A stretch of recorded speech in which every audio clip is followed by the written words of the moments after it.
Imagine a discovery so profound it forces us to reconsider centuries of accepted history.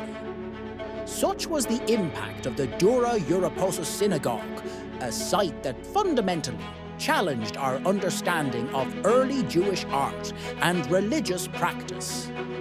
It presented a paradigm shift, overturning long-held academic beliefs. In 1920, an unexpected find by British soldiers unearthed a synagogue unlike any other. Its walls were not bare, but adorned with vibrant, life-sized frescoes, depicting scenes from biblical narratives. This revelation was nothing short of astonishing.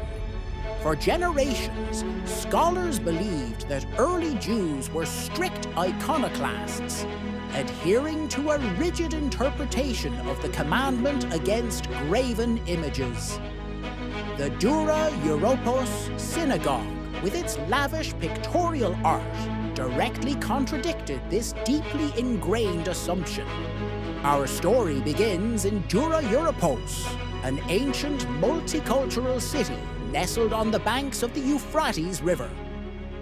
This bustling crossroads of empires was a melting pot of cultures and religions, a vibrant hub of trade and ideas. Its strategic location made it a prize for warring factions. In 256 CE, facing an imminent Persian siege, the city's inhabitants undertook a desperate measure. They intentionally buried an entire city block, filling it with sand to reinforce their defenses. This act, born of military necessity, inadvertently preserved the synagogue and its secrets for nearly 2 millennia. The discovery itself was serendipitous. In 1920, British troopers digging trenches for military operations stumbled upon painted plaster beneath the collapsing earth.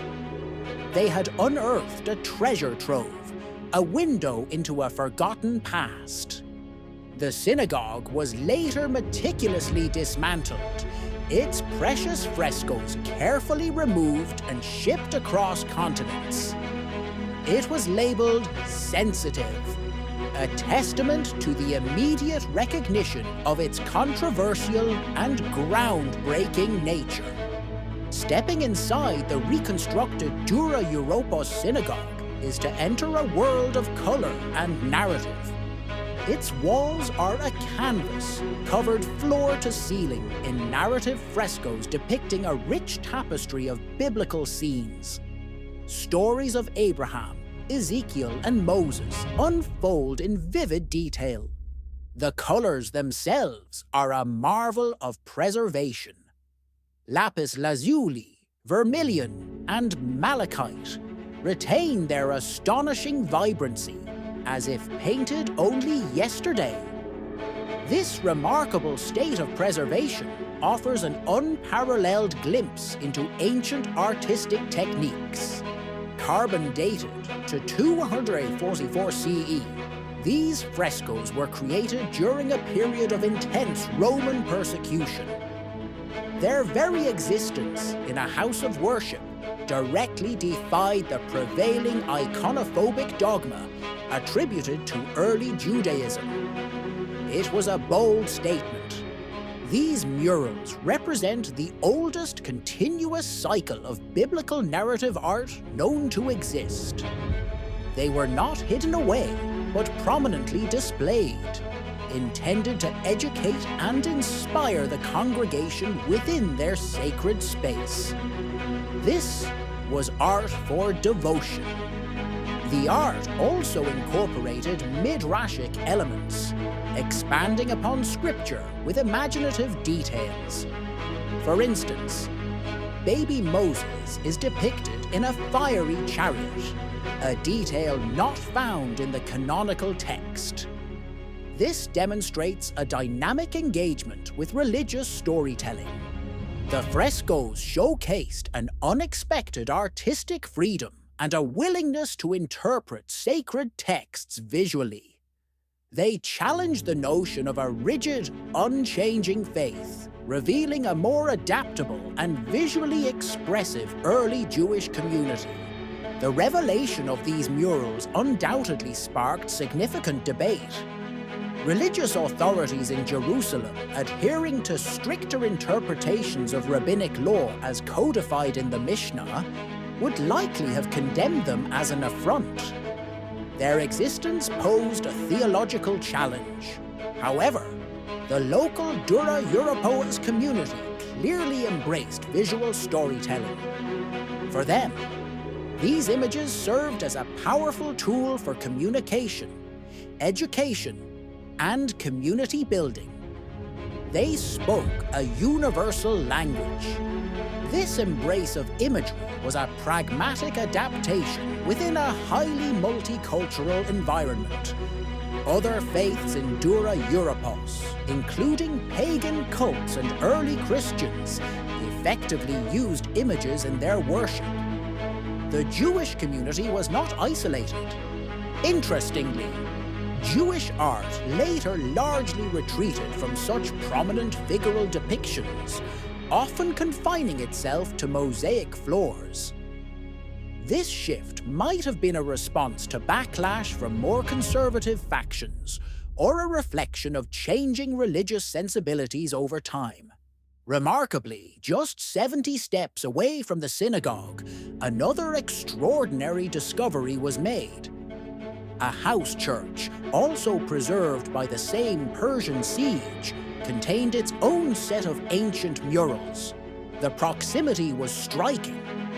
These Christian frescoes depicted early Christian scenes, including the iconic image of the Good Shepherd and Peter walking on water. They offered a rare glimpse into the nascent visual language of a new faith. These are considered the oldest definitively dated Christian narrative images, providing crucial insight into the development of early Christian iconography.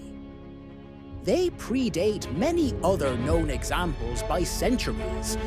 What is truly astonishing is the apparent visual borrowing.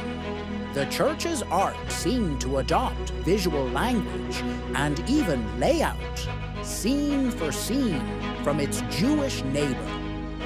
The influence was undeniable, suggesting a shared artistic vocabulary. This close artistic relationship suggests a profound shared artistic DNA and mutual influence between early Judaism and Christianity. Before their paths diverged, they drew from common cultural and visual wells. Dura-Europos thus presents a compelling argument. It was the Jews who pioneered sacred narrative art in this region. Christians then adapted this visual tradition, using it to craft and communicate their own distinct religious identity. Despite their immense significance, the Dura-Europos project faced severe financial challenges. In 1933, the Great Depression forced its closure, and thousands of precious fragments were crated up, their future uncertain.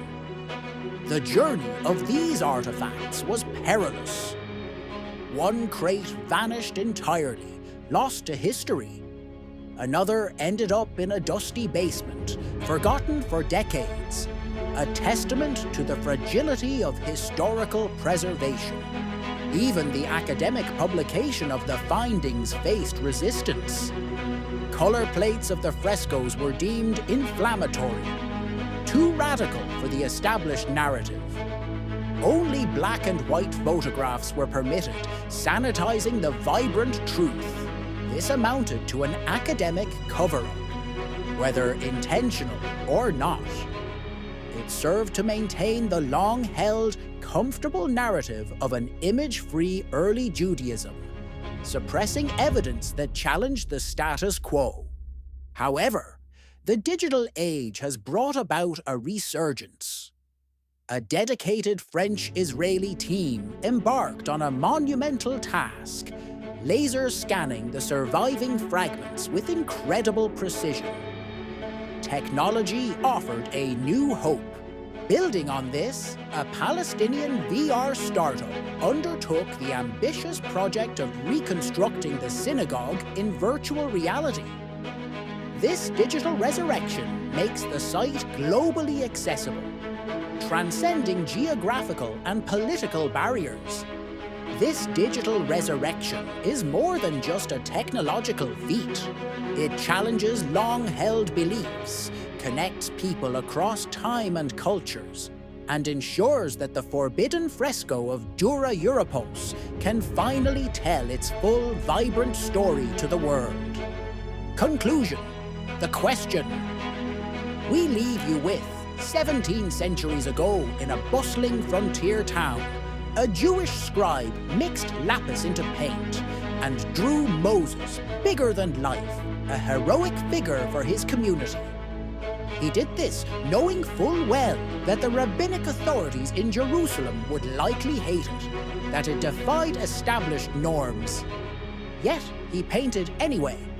And that wall, it survived fire, it survived siege, it survived looters, and it endured 2 millennia of sand and silence, only to emerge and tell us a profound truth. Faith has never been static. It's always been dynamic, evolving, adapting. Pictures were never the enemy. The fear of imagination, the fear of new interpretations, that was the real adversary. So here's our challenge to you, a question to ponder long after this video ends. If a 2,000-year-old fresco can survive to rewrite every assumption we hold dear, what new forbidden images are we still scared to create today? What stories are we afraid to tell? What visual expressions are we suppressing, simply because they challenge our current comfort zones?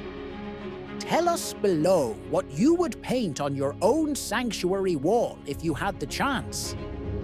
And please, share this video with someone who still thinks religion and art don't mix.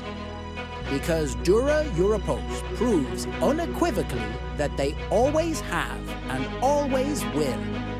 History isn't just written in books, it's painted on forgotten walls. If you want more hidden discoveries, more untold stories that challenge everything we thought we knew about faith, art, and history, hit subscribe and join us on the Turkish Odyssey. Don't just watch history, be part of uncovering it. And ring the bell so you never miss the next secret we bring back to life. Thank you for watching. See you in the next adventure.